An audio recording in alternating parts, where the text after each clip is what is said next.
What's up, everybody? My name's Mikey. This is To All the Crowded Rooms, Episode 2.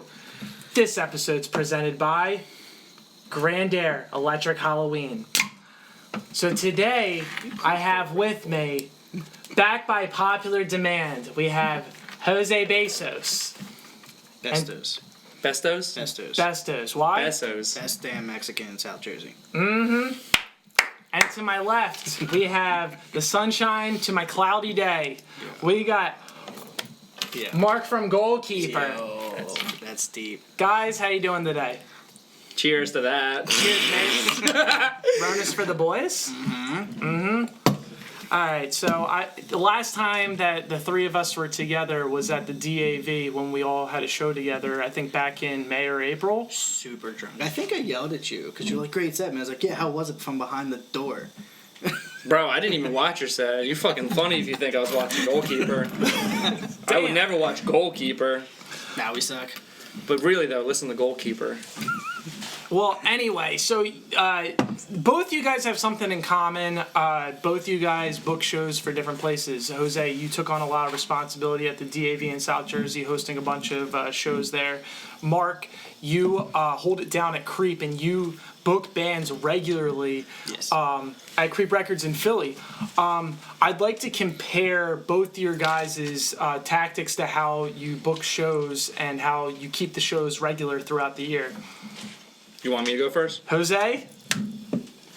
It's as simple as this. I look at what Marc's doing, and I'm like, I'm going to do that 15% better or worse. Usually, I try staying in that 30%, like, it keeps me safe. Yeah. Because he thought it was great shows. Bell curve. Yeah, It's right there. That's right a math there. joke. Nah. No, but I'm sure that a lot of bands send you emails, they'll contact you, they'll DM you or whatever, and it's a lot to sort through. Do you guys play favorites when it comes to No, I mean, like, maybe, I don't know. For me personally, yeah, I'm not going to lie. Do you look through all the bands that send you messages, or? Yeah. I don't. Honestly, like, I'm sorry right now. I don't keep up with the Instagram. My bad if you reached out to us. Sorry to the 236 unread messages. Well, who's you don't message like I mean, people through like Facebook. That's the thing is like There's an email address. I have an email and no one hits me up on, and the ones who do, sorry to the 3 emails who I haven't opened up yet. It's Halloween season. I'm gonna get back to you. Shout out though to Emma Sanborn, because thanks to her we've been able to do more shows frequently now. Maybe like 2 years ago I started recognizing that a majority of my work was really getting put into Electric Halloween, and I've realized that that's really where a lot of my passion lies. And so now I try using as much of my time to make more connections and just more moves towards Electric Halloween. So you're delegating your work. Yeah, and like also at the same time, it's like kind of just opening up different channels of opportunity. Like Emma's really passionate about it. She knows what she wants to do. She sees these bands that she's into and she books them and she tries doing something for our community. And like, you know what it's like being in South Jersey. It's not like Philly where there's going to be a show probably every day. It's kind of like hard to pick. You know what I mean? Which can actually be problematic. It's definitely a double-sided thing for sure. You know what I mean? Yeah, I mean, Creep Records has that issue a lot too. Sometimes like. I'm sorry, what's the issue for the viewers that are listening? Well, like, there's so many shows. So oversaturated. Yeah, so we'll get a lot of bands from, like, the arts, like, community, like Philadelphia, like U-Arts or Temple and stuff like that. And if you have a bunch of people who are like, all right, we're going to go to a show tonight. Do we want to go all the way to Creep, or do we want to see our friends in this basement party? Because Creep is, like, no alcohol, no drugs. And apparently it used to be BYOB, but I guess some shit kind of got fucked up. So, like, it's hard, no drugs, no alcohol anymore. I mean, that's the rule. But so like, well, do I want to go to a house show where I can like party, or do I want to go to like this show? So I think that that's like where I kind of differ. That's like you also have to keep in mind in Philly what the other gigs are going on before like taking in a band of a certain genre. That's why we don't do a whole lot as much like anymore. I used to be the type of dude who like a show a weekend. Yeah. But then same. You were figuring out like not a lot of people were coming out, so yeah. I mean, it doesn't. Strategic. I mean, some places don't care if like as long as you cover like the back costs like and rent and everything. Yeah. But like Creep, the reason they started hosting shows was because well, one, it's the record label, right? So they wanted to have like this DIY thing because there's really not, other than like house shows and like a few places like everybody hits. There's not really like a DIY all ages spot in Philly anymore. Like the Fire is really like 21 plus now. That used to be a big thing. Voltage when it first started was like more with like the local scene, but now obviously because Sean's doing a killer job He's getting like just big show after big show, which is great. You want to see them grow. Yeah, Sean's doing great right now. Oh, he's phenomenal. He's like one of the, like, I love working with him because he sends some shows to Creep. But excuse me. So after you do like 15, 16 shows a month, especially when it's like you doing everything, you realize like, oh, cool. We had like 2 that maybe drew like 75 plus people, but the other ones were 10, 15, maybe. And I think the one thing I always feel bad about is when I get this band from like Central New York who hits me up and says, yo, we want to play Philly. We need Monday, you know, during like spring break or something. And it's like, dude, I can't. You know, I had to show off. I'm sorry. Let me cut you off right there. So when these bands hit you up, for instance, like a band, do you think it's beneficial on tour for a band to be playing a place that is somewhere they've never played before on like a day like a Monday or Tuesday? And would you consider that a loss for you? Like, is any money involved for you with booking the space out for these bands? I mean, it's always a loss if like not enough people show up to cover the production costs. Do you have to cover Yeah. the production costs? Yeah. So Yeah, what's the biggest amount of money that you lost on a show? $400. Wow. What show was that, if you don't mind me asking? I booked, it was 2 years ago, booked a show at Connie's Rick Rack, and I thought the 2 touring bands were a lot bigger. And they are big now. I will give the one band, booked them at Creep this past year. They drew, the online sales were 80, so like they are growing. But I gave them each a guarantee of $100. Connie's Rick Rack wanted like $200. Put on a couple locals who said they were all going to draw a bunch of people. They had all this interest and a fat goose egg. I've actually had the same experience with that show. And like the bands, it was contract. You promised us money, and I'm like a dude. I'm not going to say like. So you paid out of pocket for these bands and stuff, and the venue. Yeah, because I mean, first of all, you're doing a great thing for the scene, but at the same time, it's just like. How do you do your contracts with the bands? Well, I mean, for them, they had a booking agent, so it was just like, here's like these. For the locals, my bad. Oh, for locals? Yeah. I don't have contracts because Cool. I don't pre-sale anymore. Okay. Because Creep is so. I mean, Creep is getting like a little bit of a name with like the DIY thing. I'm so selective with shows, and I have like my select locals from like Philadelphia that I'll kind of like cycle through, and like I'm starting to branch out a little bit now. So like I can't put a band like Gnome to Capitalize, who draws and does really well, plays all the time. I can't put them on a show like 3 times in September. Right. They shouldn't be playing 3 times in September to begin with. No, exactly. So like I might book them in September, but then I'll get like a bigger show in November and I'll put them on like in that too. So like they can still draw like 20, 30, like 40 kids to the show. That's cool. That's one of the reasons that Goalkeeper doesn't play a lot. Like the last Philly show we played we did the July show at Rarity, which was great. Yeah, but before that. Wait, that was our show together, right? Yeah. And then you have another show with them coming September up. 4th, Oh wait, right? me and Jose were talking about. We were that. like going back and forth about it. I completely even forgot that we Yeah. were both on that gig But for like some reason. before that show, we didn't play Philly since February. Wow. You know, so I'm more selective now. What do you usually go by, like, time-wise? Like, when are you like, all right, this is when I played, let's say I played in May, when were you going to consider playing in, like, 3 months?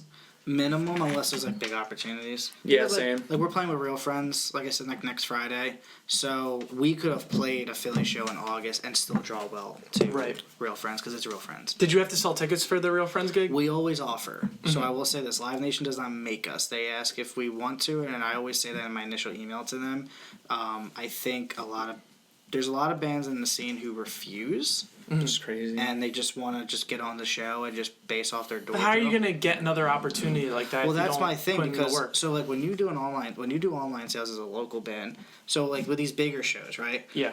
When you like with like Real Friends, Keep Flying, Pronoun, stuff like that, they have their websites and they have the ticket links, right? So they can monitor how many people are going through their website, who are buying the tickets from them. They can report those numbers to the agent, who can report it to the talent buyer. Yeah. So they can say Keep Flying had 100 people go through their website and buy tickets. So they can realistically say that Keep Flying drew 100 kids to their show. Wow. Okay. I But never for- knew any of this But stuff. for like a local band, it's all about sales because you don't usually have. You don't have a website. long online thing set up usually. Yeah, and if we do, we don't have the contract that we're allowed to put the link on our website. Yeah. Right. You know what I mean? So if you don't pre-sale, you can't prove to these agents what your numbers are.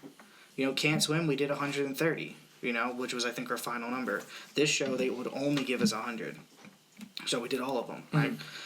And that tells like our friends like who are the talent buyers there who like host all these shows, like, okay, we know Goalkeeper is good for triple digits. There's hard factual evidence, and then it does help that when you show up to the show, there are all the people. So there. do you have to apply for Live Nation? Submit. Yeah. So what ends up happening is like these bands come in and you have to be selective. Like if there's a 5-band bill, like a really good selling package at 4 bands, they're not going to add a local. Yeah. Locals are usually only added because the show's not doing so hot, or they wanted to keep space for a local band to give like a band an opportunity. Right. So I just scour the internet at all these venues, TLA, Foundry, everything, anything I know like Live Nation books at, and if I see a show that we want to try to play, just hit them up and say, yo, you adding locals to this? They reach out to the agent, and the agent, they submit all the bands, and then the agent and the talent buyer agree who to add. So once you start taking your band professionally and, you realize that you do have a following, and you want to, like, really take it up to next level in front of a bigger audience, like playing a show like with Real Friends or Can't Swim or something like that. Right. A big company to work with would be like Live Nation and submitting Yeah, for the local shows, to be the local support for it. And name some bands that Goalkeeper, some clout that you've had by playing these bigger shows. So the first one we did was the Free Throw Home Safe Heart Attack Man. I was at that. That was dope. That was our first one, and that was when Ryan messed up half the lyrics of "This Party Sucks" by the Wonder Years. Yep. In front of their bass player. Oh my god. He's alright. He high-fived us later. He's like, nice try. He's like, yeah, you guys did your thing. Like, yeah, it was whatever. But that was like, we got that show when we were still bragging about we just want to be a joke band. And we're like, oh shit, we're on like a real show. Maybe we shouldn't be a joke band. Yeah. And then Can't Swim, Home Safe, Small Talks. That show was great. I'm gonna tangent real quick. They all watched us. Like all the bands were side stage of Voltage watching us, talked to us for the entire show. That's cool. And Can't Swim saw Ryan at the AC Beer Fest a month and a half later. Yeah. Recognized him and said Goalkeeper and talked to him for like 45 minutes. Fuck yeah, dude. That's so cool. Yeah. So they're real good dudes. And then we've done what was the other one? Well, now we're doing Real Friends.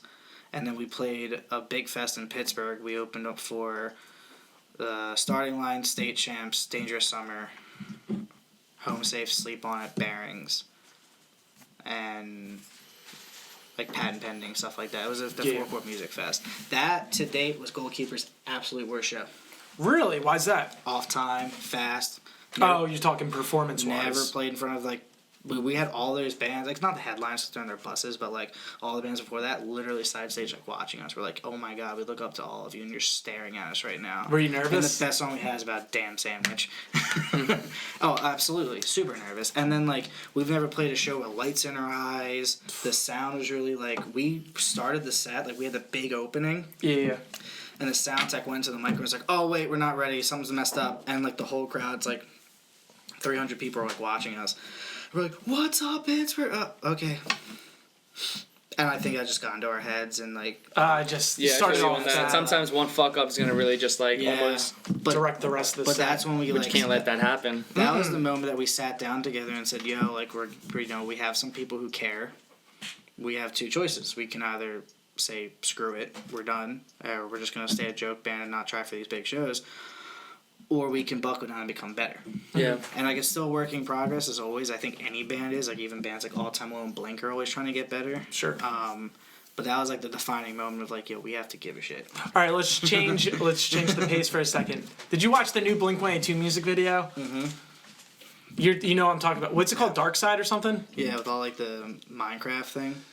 I think it was Fortnite, but what were your thoughts? I didn't get the concept. It was weird. It was cringe. I love the song. Yeah. I love the song. But I'm also one of the people who like love Matt Skiba Blink era because I love Matt Skiba and I just think I love Matt Skiba too. I think it's just different. Mm-hmm. You know, like I don't want them to be old Blink because it'll just be redundant. Yeah. So I kind of like it, but I didn't get the concept. So I was just kind of like, okay, cool, man, you're hanging out with kids. The song's cool. Yeah, the song's great. I think the song's super catchy. But the music video is extra cringe. Yeah, it was just weird. This goes back to me saying how the government's always listening. That's his like. Yep. Oh, was that your porn? Bro. Yo, did you hear about Pornhub? What about it? Every 100 videos that I watch are planting a tree.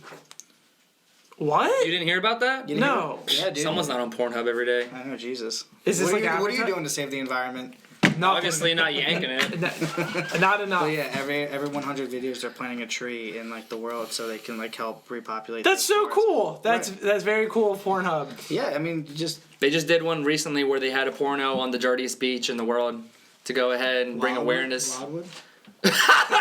How? You know, they told me not to slam the table. I slammed the table 3 times already. I know. I've I'm been so count- bad. We gotta do the Jose tally for how many I should times get he slaps shocked the every table. time the table gets hit by Oh my my hand. god! Yeah, we'll stick something Like, under your chair. Yeah, like a vibration sensor. I just I got Get- a shot. How many? that'll throw it work. at Keep my us. hands under the table. How many days do you think it would be until you plant a tree using Pornhub? How many days?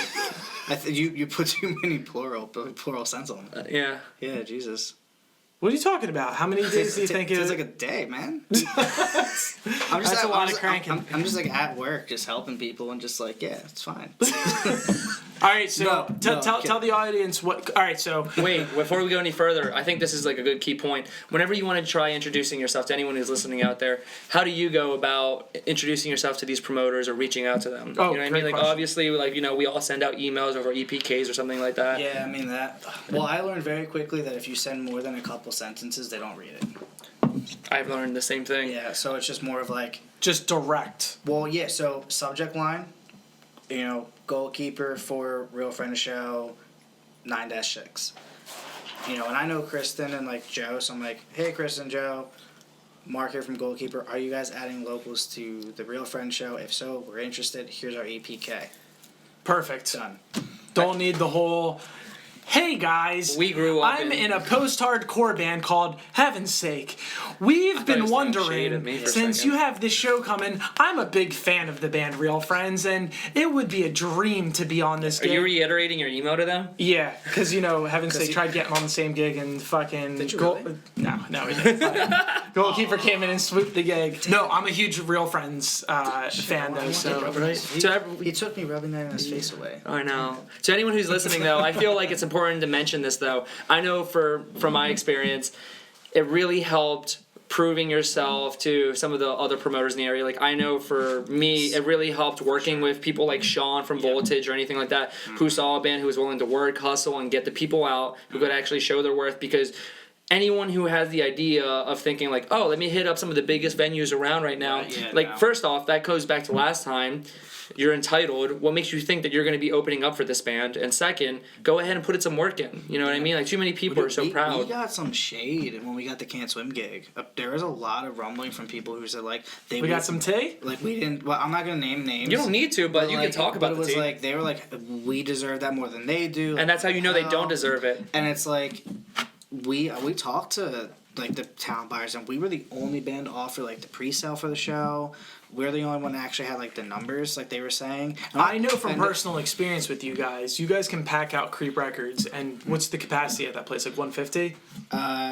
like 150 kind of, I guess depends. Somewhere on, in like- between. But yeah, yeah. dude, it's just straight facts. Like, and like you said, dude, like the numbers don't lie. Like you're able And to. that's why we pre-sale, because well, first of all, like bands have to realize pre-sale tickets are phenomenal for these bigger shows, because one of two things: one, you prove your numbers. Mm-hmm. So I can go up to Live Nation and be like, look, the last 2 shows you put Goalkeeper on, you knew we did 100+ tickets. Yeah. And they're genuine because there's a crowd there. Like Voltage, I can show you guys the picture, was packed out when we played at 5:30 on a Saturday. So they knew, like, yeah, and they sang every word, moshing, like, yeah, this band is just buy their tickets. Yeah.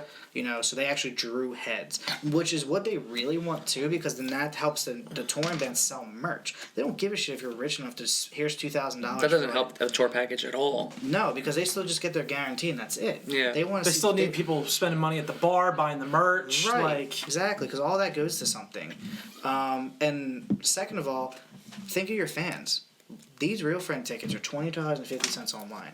You get them from us, no fees. You're saving $15 a ticket. Mm-hmm. I'm not saying anything against Live Nation because they have so many people they have to pay. There's a reason for those fees.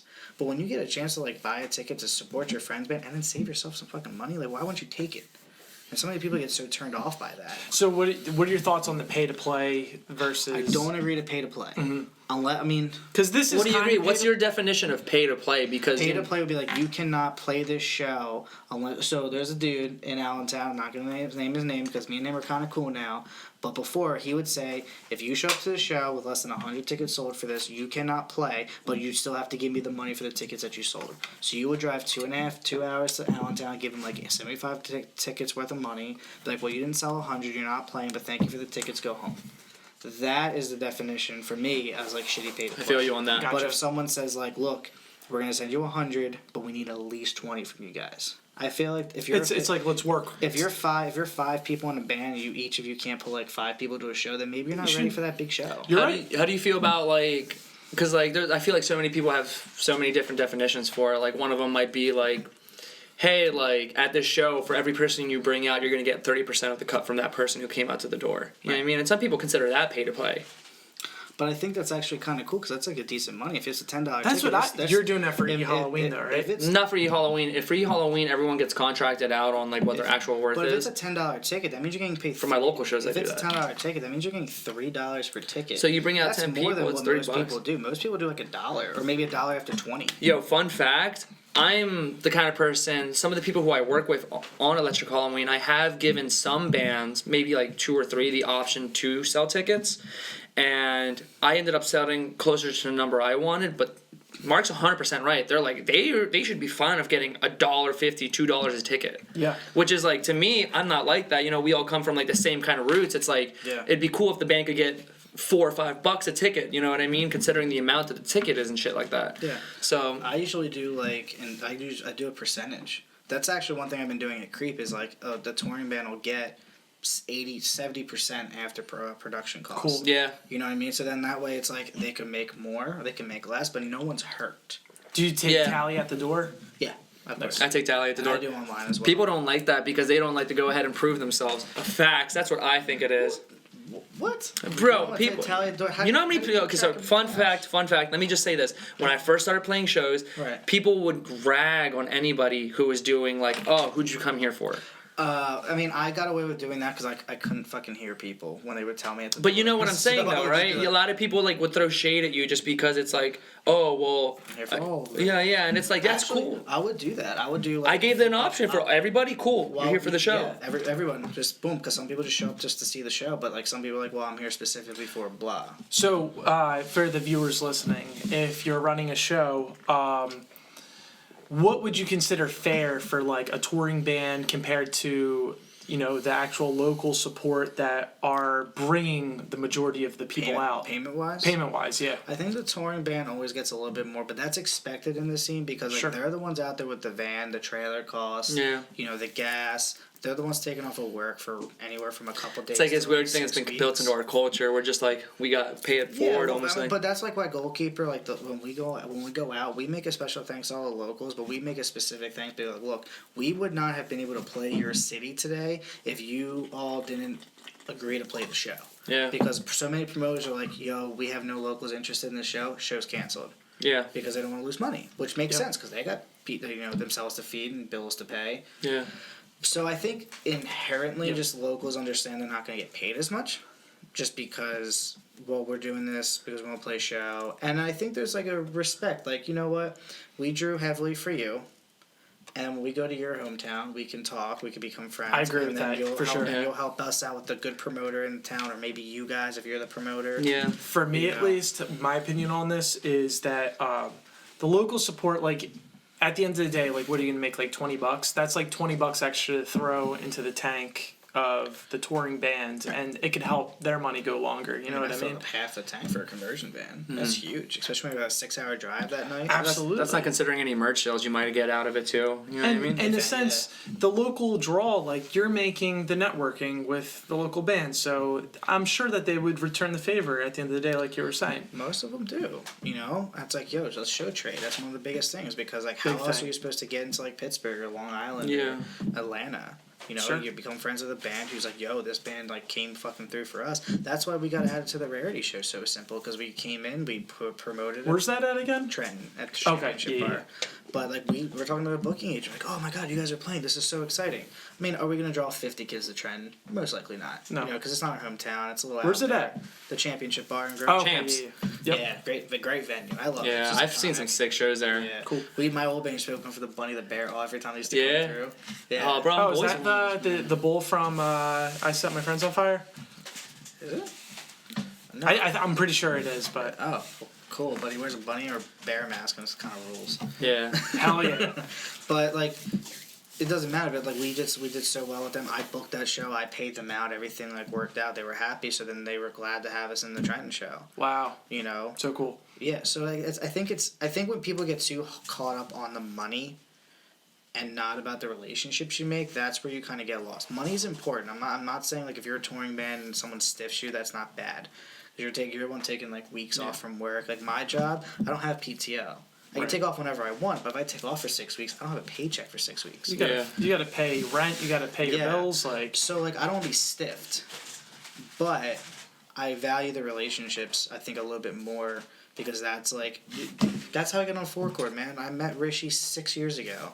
And I worked really hard, and I worked with him. He's like kind of like a mentor to me, and he saw it. And he's like, "I'm gonna give you guys a chance." And, I might have been in the opening slot, but we got to say we played like with starting line and state champs. And True. stuff. Yeah, and that's what it's about sometimes, just putting it out there, the work. it's for a it. stepping stone, dude. Yeah. Especially playing with like these big bands. Like Yeah, I think some people overlook that, and like maybe I definitely did when I first started. I think it just takes some like hard lessons from some people, but. We can like rap about that all day, but For sure. all right, but- let me change subject right now. So we all agree. Relationships and friends. Yeah, right. Friends and beer. yep. Cervezas. I drink to that. Cheers, mates. Cheers, mates. So Mark, I'm very Mexican. Like 100% Mexican. I refuse to do the Ancestry.com bullshit, though, because I don't want to wake up to a lie. So, That's your like secret. yeah, like I'm like You're, 30%, like, I don't know, like Costa Rican or something, or like just Ukrainian. yeah, 100% Ukrainian. I just didn't know. all right, Mark. So I had a bunch of people screenshot and send me. No one did this. Everyone did no, this. No, I swear to God. They all screenshot and sent me the flyer for the goalkeeper gig at Calcella, which is in the parking lot No one. Yeah. of a Chick-fil-A. Oh my And gosh. everyone asked me, The is fuck? this real or are they trolling? Oh, it was real. This just happened, right? It just You happened. just played in a parking lot of a Yeah. Calcella. Or, I'm sorry, not Calcella, Chick-fil-A. Yeah, Yeah. And got free Chick-fil-A. That's sick. Hell yeah. Yeah. Our What? buddy, What was our- this our gig? buddy Pete Caniglia. He's the one who like filled in for me for guitar when I was away for like the tour a couple days. Yeah, And, he was in Pointless. yeah, bass player. And he like does Sound at Creep now, and he's demoing like our new stuff with us and everything. Cool. And he works for Chick-fil-A as like their head marketer, like social Really? media. Yeah, for that branch. He just started a podcast doing like yeah. entrepreneur stuff. So He he's did? doing marketing. Cool. Yeah, and I'm heading out there. well, they hosted a big charity concert, and he's like, we want to do this, and we have the backing Chick-fil-A. We're kind of hopping on the whole bandwagon of the fast food places or the restaurants like hosting shows like the Denny's, the Arby's, and stuff like that. Yeah. And I want to do this huge thing. And he's like, I really want you guys. So we're like, you're a really good friend. We'll absolutely do this for you. So they had like the School of Rock there. So they had a bunch of parents out, watching their kids play the School of Rock. Some other like acoustic things. I get those younger fans. Some of those kids, That are, was the clown move. That was super inappropriate. bro. You made that Wingspan. inappropriate. Younger fans. But let me tell you, like these School of Rock guys, they were fucking rock stars. Dude, I had a School we- Rock School do Mars Volta cover set Halloween 2 years ago. Yeah, they're like, dude, Sick. some dude went up to me and he's like, yo, are you helping us take our gear off the stage? I'm like, we're headlining. Yeah. No, That's funny. but like he did ask, like, are you guys helping us get the stuff off the stage? Like, I guess he thought like we were workers, and I was like, I'll help, but like no. And they were like walking off with like their high school girlfriends, like, yeah, we just ripped the fucking like Iron Maiden cover like really bad. I was like, you know what, dude? Hell yeah. You hell yeah, bro. Go, man. Wait, so You need it that was attitude. gold- That trooper set was sick. It was Goalkeeper with a bunch of School of Rock groups. Yeah, it was a local school of rock or whatever, which we love. Like, we think School of Rock is like the greatest music school that could have been created. Absolutely, yeah. Because they teach theory, they teach how to play, and most importantly, they teach how to play in a band and how to like work together. Because that's one thing that like I had the hardest time in high school when I was like learning how to play guitar, but not knowing how to play with a band. Yeah. Right. You know, and How to the work fact that with another these person. guys like these people like do these for the kids. It's like, here's the practice space. Yeah, it's, you guys gotta. and then they This give is them your like part. show, help them get some like like my one of my best friends Liam, he's a singer Moment to Capitalize, was in a couple Yeah, bands yeah. with me. He Yeah, started. wait, you guys were actually in a pop punk band before. Yeah. I just found that out recently. I was just like, pop-punk wait, this is like Was it First of Autumn? First of Autumn. Yeah. Yeah. Well, me and Liam were in two bands. First of Autumn and Crestview. Okay. Cool. And he started from School of Rock. Okay. You know, and he learned so much from it. So like we love it, and we love the whole thing, the whole concept of like the festival and everything. They raised a lot of money, and he was really excited because like, look, like this was really successful. If we can have it successful for like another couple of years, we'll start having the financial backing from Chick-fil-A. And they are a very religious organization, so we couldn't play a lot of our songs because we like either curse or have like some innuendos like smoking pot and stuff like that. Right. Which is fine. We get it. You know, we're not very religious, but we're not here to disrespect anybody. Yeah. So he's like, yeah, but like we're looking to get bands like Switchfoot down the line and like Devil Wears Prada and like all these kind of like Christian rock bands. Damn. Because they have the backing because it's gonna be huge. Right. So we're like, dude, if we got to be a part of like the groundwork and this is like your thing, fuck yeah. Top out a puddle of mud. That's a Christian rock band. Are they Christian? Yeah. He doesn't act Puddle like of it. Mud is? Yeah. He doesn't act. I don't know about that. We might need to fact check that. I'll fact check it right now. Do it. But it was a lot of fun. All right, so Mark, tell me about the dynamic of Goalkeeper, of like how everyone is with you, Ryan, and Cody, like personalities, delegations of what to do business-wise with the band. So I do all the business side. Okay. Booking, managing, finance, anything that like a manager would do. Cool. I do. But that's because I dedicate all my time. Like, I dedicate less to learning how to write good songs and more into, like, how do I get a band who writes good songs to, like, these people. Cool. Ryan and Cody, main songwriters. Like, we all write together, but they're the ones who say, this is my Here's idea. the skeleton. Yeah, let's work on this as a band. Sure. And I'm the one who, like, knows the musical theory, so he's like... So you could just jump in and Yeah, get Ryan's ready like, to this go. isn't emotional enough. It sounds too whatever. Like, Screwdriver was that song. I was like, it sounds too basic, and I, like, knew the Screwdriver's my favorite song you guys have, by the Really? way. Yeah, this past week I've just been going through all your guys' songs, and I was just like, the part that I fucking love in the song Screwdriver is your bridge. I was singing it all day today. It was just Dave like Sanders wrote that with us. I was just like, dude. For some reason, I thought it was Nick that wrote it because it sounds like a man Nice. overboard. I was thinking of Skillet, by the way. I was thinking of Skillet. My bad. Just as cool. You know what it Skillet. is? I'm not saying anything Christian against it. I'm just saying, like, oops, it was Yeah, I was Skillet. gonna say, Buttermut's not Christian. He needs Skillet. God. He needs God. Yeah, he needs Jesus. God. All right. If you- But yeah, so we so like I bring that like the theory of like, oh, this is how we can play this like C chord differently to give it a different emotion to kind of match what you're going for. Yeah. Ryan's a social media guy.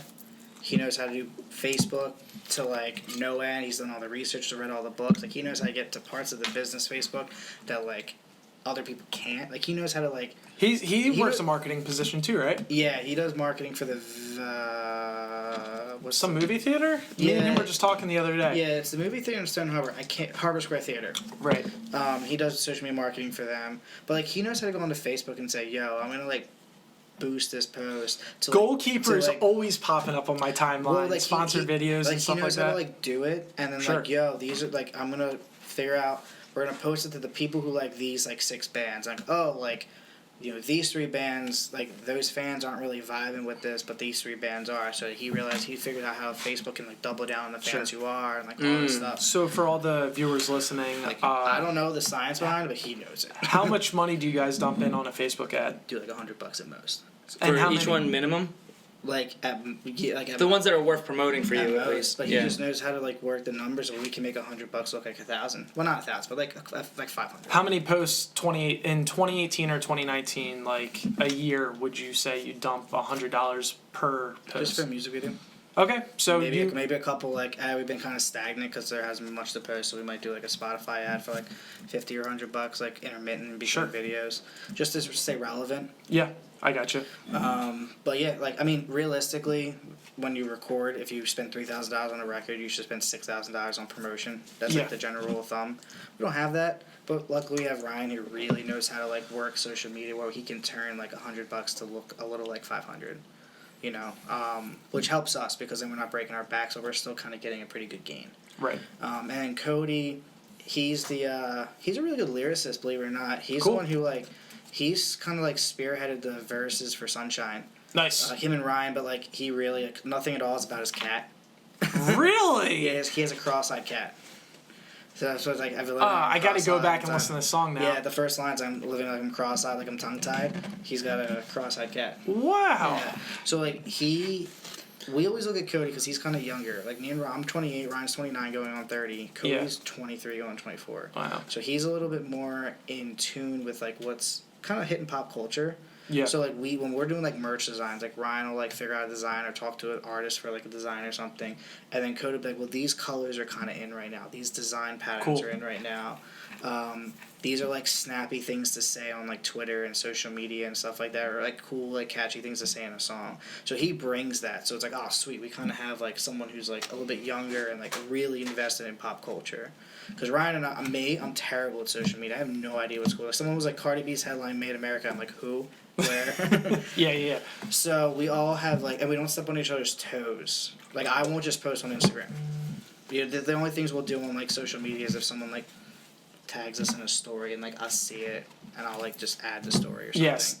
But when it comes to like a post, Ryan will do that unless he says, hey, I can't do it because I'm busy. Here's the information. Here's the thing. You guys do it for me at 10 o'clock. Yeah. But now because all ads can be public, set to publish at a later date, you can just do it in time.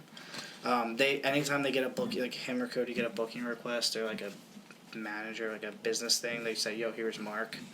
So we have this real good separation where like do you guys talk amongst yourselves through an app, or do you do it straight through text message? We have a text message group called The Greatest Band on the Planet. Thanks to Cody. What's it called? The Greatest Band on the Planet. Oh, okay, so that's your group chat. Yeah, that's Cody's. Have you ever tried Slack? No, because I have iPhone, so it doesn't really matter. Okay, fair enough. But So, wait, funny question for you. So, if the three of you guys were on a boat and it was sinking, who are you kicking out to keep the boat afloat? damn. Do it. Because you could kick out I- Ryan, and the boat might float better. Is that a fat joke? Because it definitely should be. Ryan's a bigger guy than Cody. But if you kick Ryan out, there's also more meat on board for you to eat for the survival of yourself. Which then hands will make it lighter once Okay, you're done eating. So this is. Ooh, I like that. This is no shade on the Cody. But Cody's the motherfucker who'd be like, we have a hole, fuck this, I'm gonna go balls out, I'm gonna make a bigger hole. And just like, he's very impulsive. Like we got drunk in Stone Harbor once, and I'm like, dude, we're in Stone Harbor. It's a very rich beach. There's cops who don't like rowdy people. And he's like, oh really? And he finds like 15 parking cones and just starts like, I'm like, you're gonna get us arrested. Suck my dick, and like runs to the ocean. I like this person. Oh, you'll love him. Cody sounds like a good time. Oh, he in like, yeah, he's a great time. But like, if I had to like realize like how are we gonna last on this ship, it's not gonna be because of him. You should just put a GoPro on his head and let him go, and Like a dog. yeah, and like kind of just like monetize that and just make video series of that. Yeah. See, he's like I said, he's so impulsive that he'll just make it like, we just need to get naked and sit in the water and that'll save the boat. I'm like, that makes no sense. It'll make the boat sexier. What are you talking about? Yeah. Everyone will die happy. So, but yeah, I'll kick off Cody because yeah. You heard it, folks. Yeah. Cody is So you're out. getting Dude, he's so kicked off the boat for goalkeeper. When he sees this, he's gonna be like, "Fuck you, I get it." That's funny. All right, but you guys are a trio, and honestly, dude, there's not a lot of trio bands out there in pop punk. Like the pop punk genre has shifted into a more like yelly, like soft grunge kind of sound. Yeah. And we're calling ourselves, pop punk. Yeah. But you guys still keep that early 2000s vibe. Yeah. Can you name some of the pros and cons of being a trio? Because I was thinking about it, I was thinking there'd be splitting money costs. If you had an extra member in the band, that's more money you could dump into a project. That's the biggest con, I would say straight up, is just finances. Yeah. Like when you're looking at like $5,000 for a record, if you had 5 people, it's $1,000 each. But Sure. you're looking at 3 people, it's a little over $1,500 a person. Yeah. You know, the biggest pro is less ego. Yeah. Because like there's only a finite amount of like roles in a band. Yeah. You know, like so having 3 people, it's easy to split.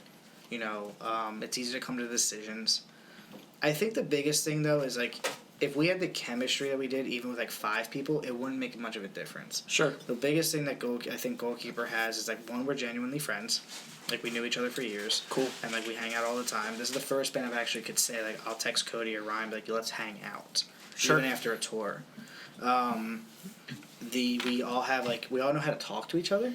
Like we all come from like being very communicative but respectfully. Like So important. yeah, like if Ryan says something like, or I do, like I have the worst anxiety in the band as far as like I'll think like we need to write songs and we need to practice 17 times this week. Sure. Ryan's not gonna come in and be like, dude, you're being a fucking asshole. He's like, dude, let's calm down. And I same way with him and same thing with Cody. Like we just don't. You need that balance, though. Yeah, so we don't come at each other's throat. Cool.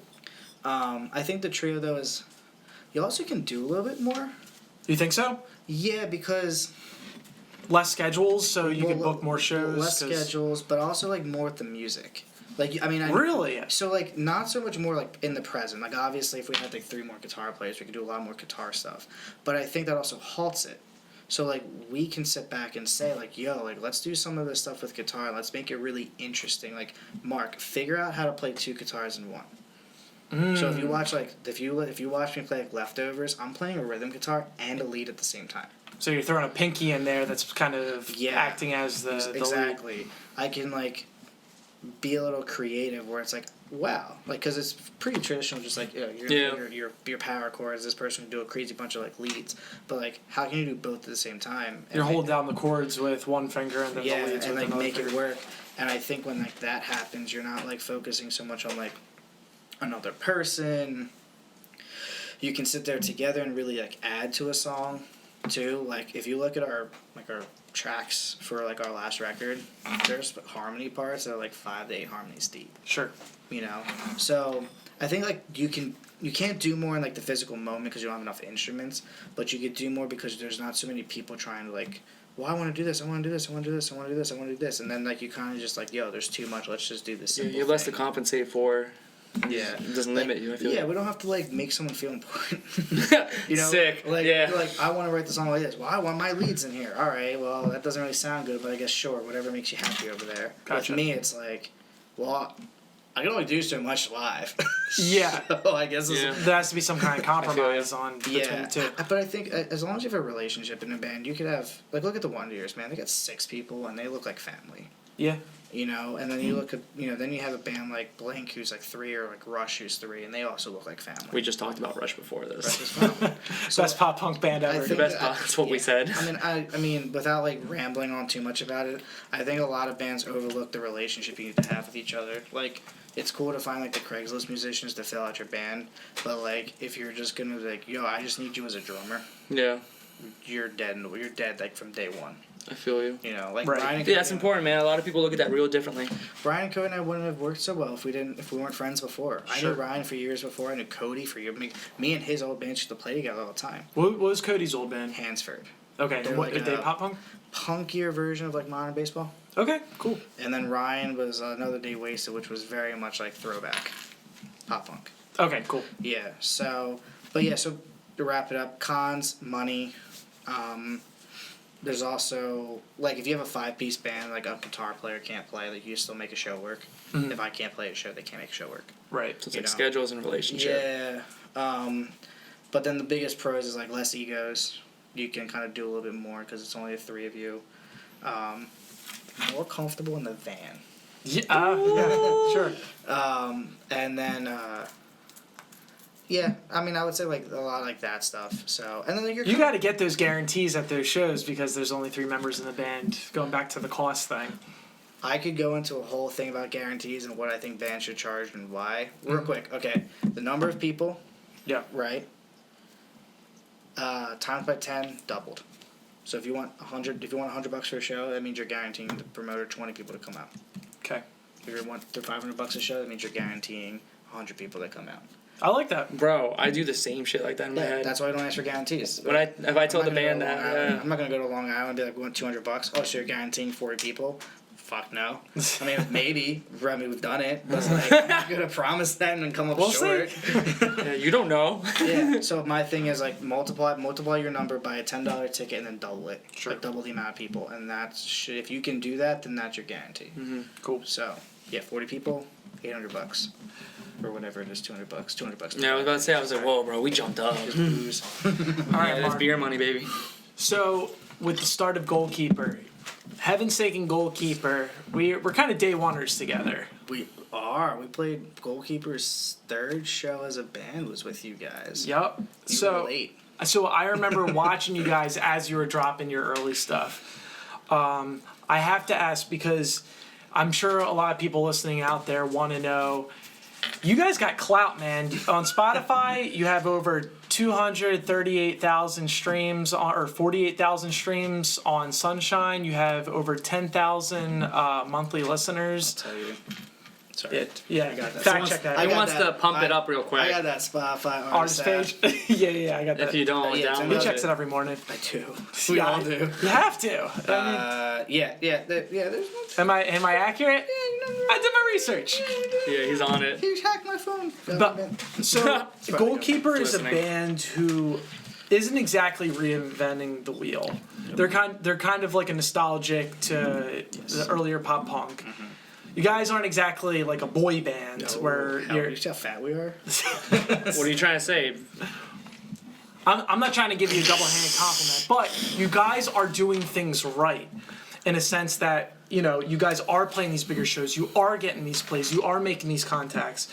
I'm sure a lot of the listeners out there want to know how you guys set yourselves up for success. And one thing I noticed was when you guys first started, you started dropping single by single. And you did, I'm sure you guys, I don't know if you guys know if you were going to originally drop A Gut Feeling, just combining the songs into an EP, or what your calculated move was, but what was your move? Singles first. Yeah. We knew that because Was this planned out Yes. originally? Okay. Yeah, well, like I said, we want to be a joke band. Hence Yeah. why we wrote a song like Leftovers. And like Pong Partners. Do you know the song, Jose? Do you know the song Leftovers? It's about Wawa The Hoagies. opening line is, "You make me feel like the leftovers in your fridge that you forgot about." Really? Yeah. And it's a Wawa Hoagie. Yeah. I'll drink to that again. But, yeah. Well, we knew we wanted to do singles because, like, we also didn't want, like, because it was supposed to be like kind of a joke fun band, we weren't just going to say to ourselves, like, yeah, we're going to dedicate, like, a couple grand to the CP and da-da-da, to this and that and this. So, like, let's just do, like, this first single. We found a really good studio for, like, $300 for a song. Let's do this first single. Let's do a music video. Fun fact, Leftovers, all shot on an iPhone. Really? Yeah, and like one camera, What? and like one DSLR, but mostly an iPhone. Wow. All the fisheye lenses was just a fisheye like thing that attaches to your camera. Gangster. Ryan's a genius. And we personally made it like stupid because it was funny. Yeah. But to us at least. So we know we want to do single by single for cost effectiveness too. Sure. And then we could come out with like more. And then at the end, we're like, wow, none of our shit's on Spotify. Well, instead of paying like individually per song to get on Spotify, let's just put it like as a little record. Yeah. You know, just because everyone already knows the songs, we just put it as one thing. Okay. Bit cheaper, honestly. It was a lot cheaper Yeah. to do it that way. So we wanted to do the singles first. And then when we started to gain a little bit of ground, which was completely unexpected, we really just wanted to be the band that could play a basement show and just be like, yo, this band's a lot of fun. They write really funny, like fucking funny songs, and we just want to have them on the show. Then all of a sudden we started getting like some bigger show offers because like people really liked us, which was really cool. What was the first big show offer? Carousel Kings, which isn't massive, but for us it was huge. Yeah, no. Especially our second show as a band ever was that's sick. 2.5 hours north. Okay. You know, for Rick Carousel Kings. Our first show at the Fire, I don't know how, but sold out. Wow. You know, so which was really awkward because we like played last or like second to last or whatever, but everyone only knew Leftovers. And everyone's going nuts. For that, but then for other songs, they're like, okay. Yeah. They weren't like their final forms yet. But then the next big show after that, like we did that little charity show fest because we wanted to do something like for charity, and then we did the Foundry show, and then that's kind of where we started to see like, okay, like I guess people kind of care. Yeah. And then when we decided to continue going and taking it more seriously, we were like, we have to upgrade our studios, we have to upgrade our producers, met some of the people that we ended up working with, and then that's when we decided to, like, let's just do an EP because we have enough people listening to us that we don't have to do single by single, other than just for promotional purposes, like a music video or something. So where did you, at what point was the Spotify streams going up? And Nothing at all. also, for anyone that's just like Goalkeeper, they just got Spotify streams because they have connections and stuff like that. I've seen them pack out houses, so like that's all bullshit. They also have a dedicated fan base that come out and support. Nothing at all is when we saw that. Yeah. So Ryan figured out very quickly that Spotify was opening up the possibility for bands to submit for playlists. Okay. And the thing is, like, people, yeah, sure, you might have a band that has, like, one song that's, like, 200,000 streams, but they're 200,000 genuine streams. These aren't paid likes or paid listens, or streams. What or anything. playlist hooked you up? Defend Pop Punk, the biggest one. The Pop, one. I'm not sorry, Pop Punk's not dead. Oh, Pop okay. Punk's dead. Yeah. And the Pop Punk's not dead, and then new punk tracks. Okay. So we did Nothing at All. They got on the new punk tracks, and then the one producer we worked with, Kevin Mahoney from Hit the Lights. Sure. He hooked us up with that alternative press article where it was just like top 10 things you missed this week or top 10 songs that got released you need to listen, and they were gracious enough to give us the #1 spot.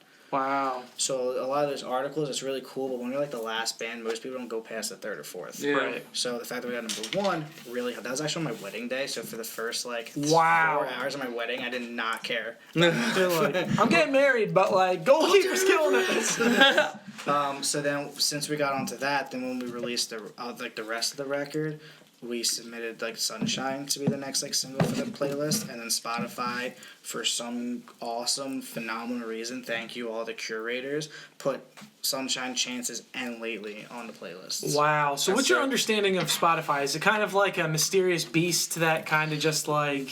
I think it's just good songs. They genuinely listen. 'Cause Yes. We've had friends come up to us, but we submitted it as well, but got denied. Yeah. You know, and so I think it's just like we got lucky that they liked our songs and did that. And Sunshine's still on the Pop Punk's Not Dead playlist. That's why it's like driving up. And honestly, that helped us we had the 2 shining moments in the last couple months was we had 2 fans drive up to see us in Ohio from North Carolina. So Holy shit. And then the other one, a girl was gonna do. She saw us in Brooklyn from Missouri. Wow. That's sick. You know, and all of it came from like I heard you guys on a playlist.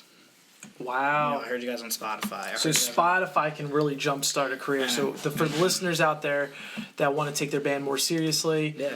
apply for what is it exactly? So when you go on the artist page, Yeah. there's like a upcoming tab, but you have to do it on a computer. And when your music's submitted through like the online distribution company, Yep. after a couple weeks, Spotify recognizes that it's coming on, and you'll see it like, oh, this is getting released. So you want to do this before the release? Oh, absolutely. You can't do it after release. Okay. So you give yourself like 4 to 6 weeks. You submit your EP or your single, or whatever, and then once you keep checking on the upcoming tab, eventually your song pops up to Spotify. Recognized it and received it from your distribution company. We use Unable from Cherry Hill. Unable rules.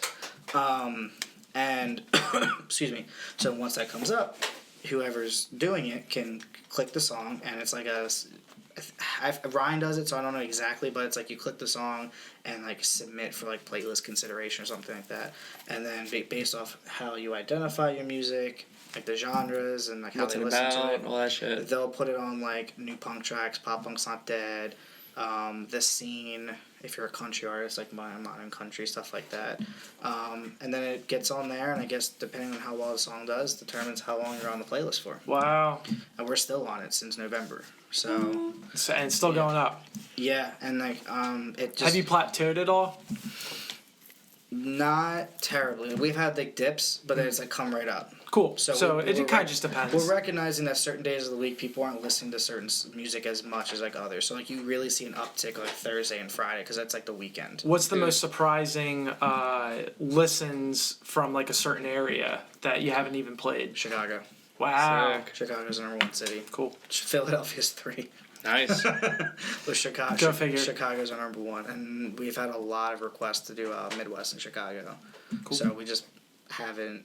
It's coming up though, so You're about to play Chicago. we haven't like figured it out. But 2020, we will definitely be covering the entire Midwest and East Coast. Chicago listeners out there, Oh, they know. Goalkeeper's coming out. They already know. They're coming for you. Yeah. Oh, we can't wait. We've had a lot of Midwest. Like we hit Ohio, and that's like we saw, like Fans. You know, yeah. Like Yeah. we actually saw like we drove like I said North Carolina to see you guys and. Yeah. What's it like to actually have fans instead of friends coming out to shows? It's surreal.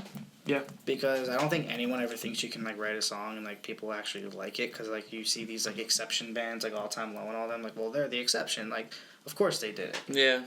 So it's surreal and it puts a lot of pressure on you Okay. because like you don't really want to play a bad show. You know, like we really did not want to play a bad show for those girls in North Carolina. Right. Who drove all that way because that's such a shitty thing. Like I drove 9 hours to see you and they were assholes and sucked. Yeah. Yeah. So we tend to go over the top. Like, oh my god, you drove all this way. Like here's free merch, here's pictures, like whatever you want. That's like, awesome. Are you 21 plus? Let's get you a beer if you drink, you know, and stuff So like cool. that. It's nice to do see you you guys. smoke? We'll smoke you up. Like Yeah. Yeah, whatever totally. it is. Because I mean, I remember going like traveling to see a band. And the one thing I wanted was them to say like thank you if I got to meet them. I used to travel to see 4 Year Strong every year to their holiday show in Massachusetts. And the one year I didn't want to be like that dude who like walked up to their table because they're like hanging out with families. So I just like quietly like bought them drinks. And this was like before I knew they were straight edge, but I guess they drank like out of respect that someone bought them beer. And I was like, yo, Massachusetts, get him a Sam Adams. Yeah. So you're like from across the bar, just like. No. Hey, can you get that? Yeah, the dudes got the that beards. handsome gentleman over there with the Yeah. beard. And as I Sam Adams? walked out, they were like, "Yo, dude, thank you so much for the beers. Like, we'll see you Cool. at the show." And then I squeaked the guy was in puberty. It's like, "Hey, bro, man." But like, it made me feel so good that I did that. I didn't expect like a thank you. I just Sure. quietly did it, and Yeah. then they made a deal to like come up to me, or not really come up because they were fan, but like at least reach out and like, "Yo, thank you so much. Can't wait to see you guys at the show." So we try to incorporate that, and so when we see fans, like I don't know what to do sometimes. Yeah. Like this girl Maddie, she drove like I said she wanted to go to New York for I feel like a vacation, and she saw her playing Brooklyn. It was like now I'm going to New York. Yeah. This time, 19 hours to come see us. And this is all organic, dude. This is just like. I've never met her. She just found us on like online and shit. I didn't know what to do. Like, what do you say to that? Because if you feel like you say, dude, thank you so much. Like, this is incredible. Big I need to hug. step out real quick.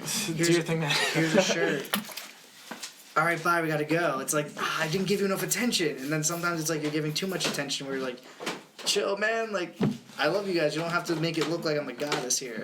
So it was like Just be real. Just Yeah. spend some time with them because you know they went out of their way for you. that's Yeah. that's what we do. So What about the? You guys went all the way out to Kentucky to record with Kevin Mahoney and Rick King. Me and Rick King follow each other on social media. I'm sorry to hear that. I would. He posted jackass shit. For a while, I thought that he was the dude from Hit the Lights, and I was like, oh wait, he's not. He's just a recording engineer. Yeah. And it's crazy because he had two artists. I'm drawing a blank now, but one was Forever Keep Calling, and another one we played with.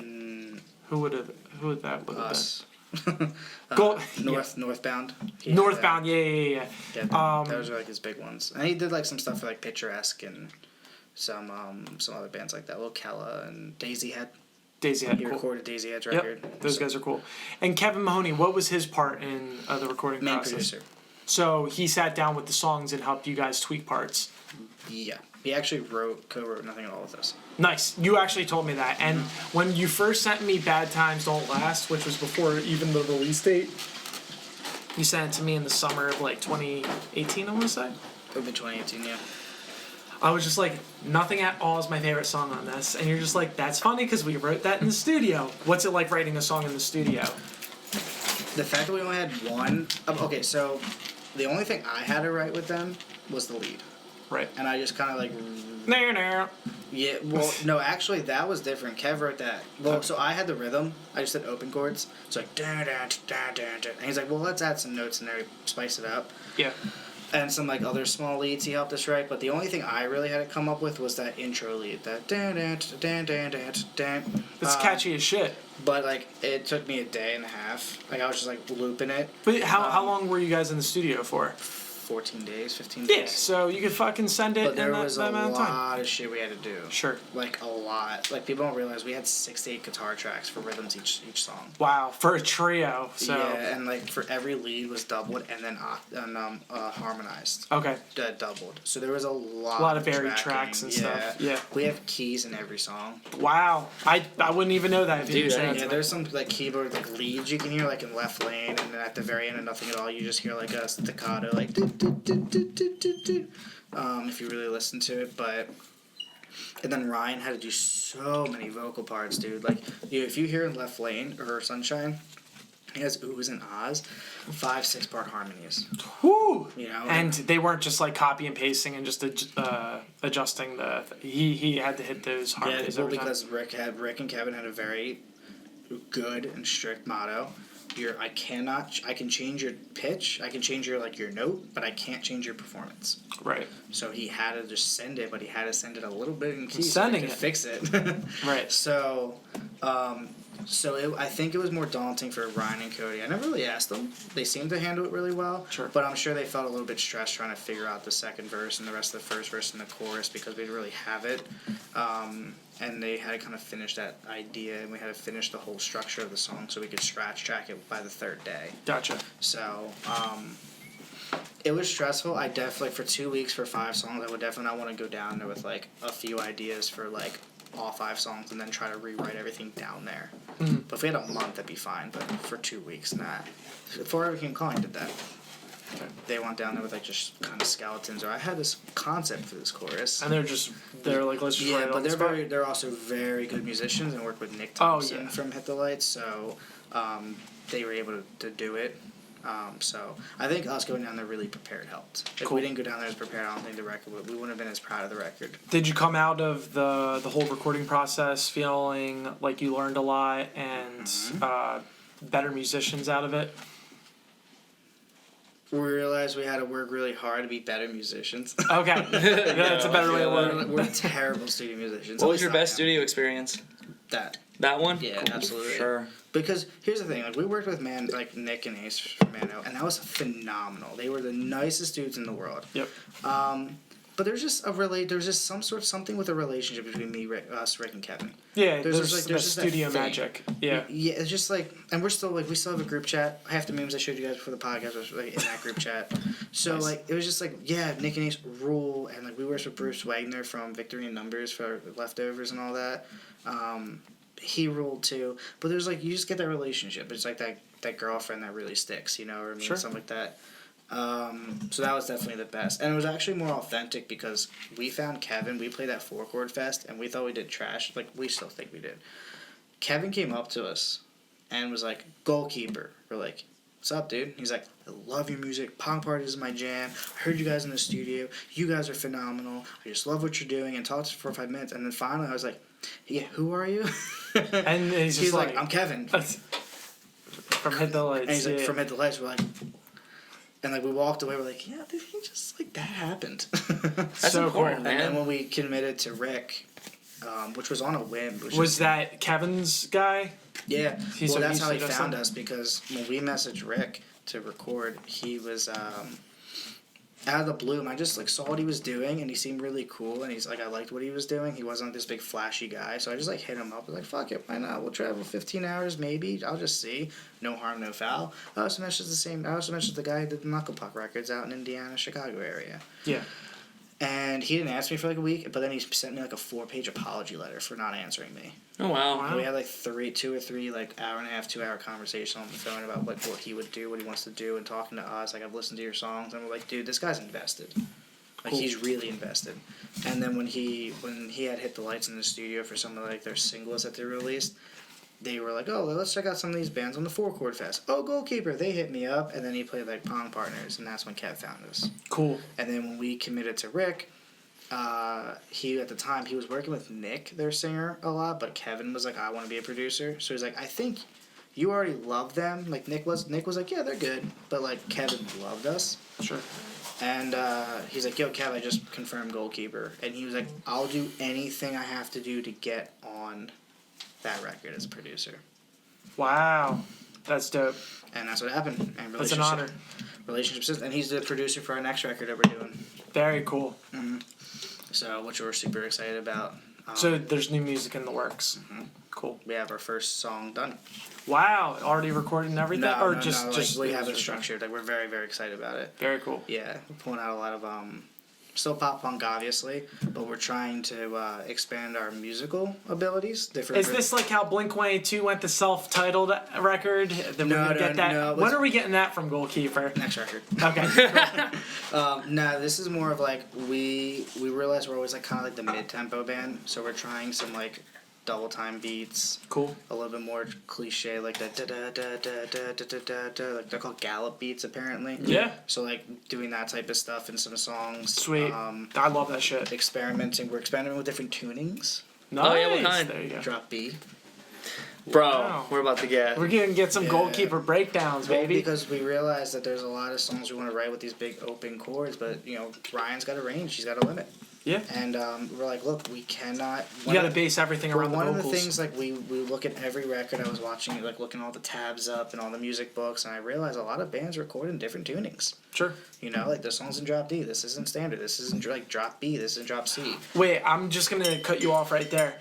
A big thing for heaven's sake with our live performances, when we released a Forme, the thing that was fucking us up was that all of our songs were in different tunings. So that meant, for me at least, because I'm the front man, that every time we played a song, we would have to tune our guitars, which would mean double the amount of talking in between each song, or there's just that awkward... Ryan and I got this amazing thing called the Digitech Drop Tune Pedal. That's what we use. Yep. And what is it? So you set your tuning to where you normally have it, your standard tuning, which is for us is drop C sharp or D flat, depending on the music nerds. And then you, like each number has like 8, right? It's a half step. So if you go to number 1 and then activate the pedal, your guitar is now in drop C. Wow. Through the amp. Through like Yeah. regular playing, you'll hear C sharp. But you crank your amp a little bit loud enough so you can drop it to C, B, A, a whole octave down so you can sound like a heavy-ass gent band. Yeah. So we realized we don't have to take 17 guitars, and that would actually be a lot more expensive and harder, and we can't keep retuning our guitars because your intonation gets messed up, then your guitar's falling out of tune a lot. You'll pop strings. Sure. So Ryan and I've had the pedal before, phenomenal. So Cool. now we're like, yo, let's just get it. Let's adjust some of the tunings for some of our songs so it's easier live, and it's a little bit better live as well. And then we can experiment in the studio with some tuning. So we want a really heavy open sound, but we can have a deeper tuning and it doesn't sound like bad. Yeah. You know, so Ryan's still testing himself, but he's not blowing his fucking voice out. Nice. That's you know, cool. and I think it makes us a little different too, because every band like, oh, I only know how to play in drop D. I'm afraid to play C, like drop C. But it's like tap the pedal, now we're in drop C. Tap the pedal off, now you're back in like drop D. It's great. All right, guys, let's wrap this up because I think the cameras are running out of battery, memory, and all that stuff. I gotta pee real bad. I gotta piss too. Don't let go. I'm not gonna let go.